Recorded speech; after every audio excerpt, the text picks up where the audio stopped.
आखिरी बार एक जबरदस्त मोटिवेशनल स्टोरी।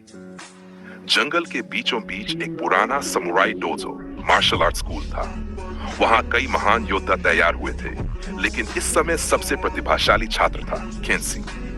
केंसी बेहद तेज, ताकतवर और होशियार था। वह अपने हर मुकाबले में जीता था और उसे खुद पर पूरा भरोसा था। लेकिन वह घमंडी भी हो गया था। उसे लगता था कि वह ब्राजे है। चुनौती। एक दिन डोजो में एक रहस्यमय बूढ़ा योद्धा आया। उसकी उम्र 60 साल से ऊपर थी, लेकिन उसकी आंखों में चिंगारी थी। उसने गुरु से कहा, मैं केंसी से मुकाबला करना चाहता हूं। सभी हंस पड़े। केंसी को लगा कि यह कोई मजाक है। वह बोला, बूढ़े आदमी, मैं तुम्हें एक वार में हरा दूंगा। लेकिन गुरु ने मुकाबला मंजूर कर लिया।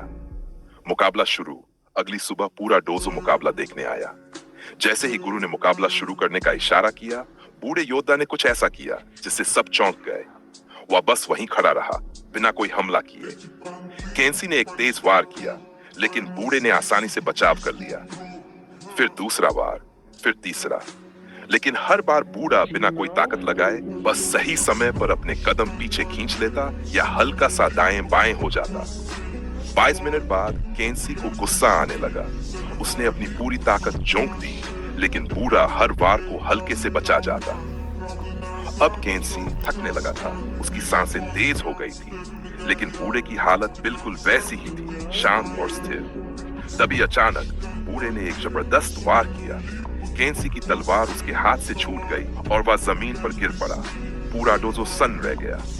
सबक बूढ़े ने तलवार नीचे की ओर कहा, केंसी, ताकत से बड़ी चीज होती है धैर्य। तुम्हारा सबसे बड़ा दुश्मन तुम्हारी खुद की अधीरता थी। मैंने तुम्हें नहीं हराया, तुम्हें तुम्हारे गुस्से और थकान ने हराया। गुरु मुस्कुराए और बोले, जो अपनी ताकत को सही समय पर इस्तेमाल करना सीखता है, वही असली योद्धा बनता है। उस दिन के बाद केंसी सिर्फ ताकतवर ही नहीं, बल्कि बुद्धिमान योद्धा भी बन गया। जीत सिर्फ ताकत से नहीं, सही रणनीति और धैर्य से मिलती है।